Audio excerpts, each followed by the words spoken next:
सिंहमुरारिसुरार्चितलिङ्गं निर्मलभासितशोभितलिङ्गम्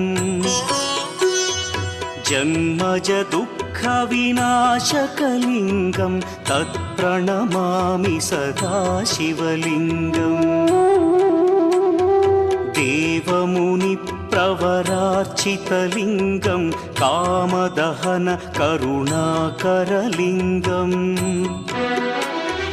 रावणदर्पविनाशकलिङ्गं तत्प्रणमामि सदा शिवलिङ्गम्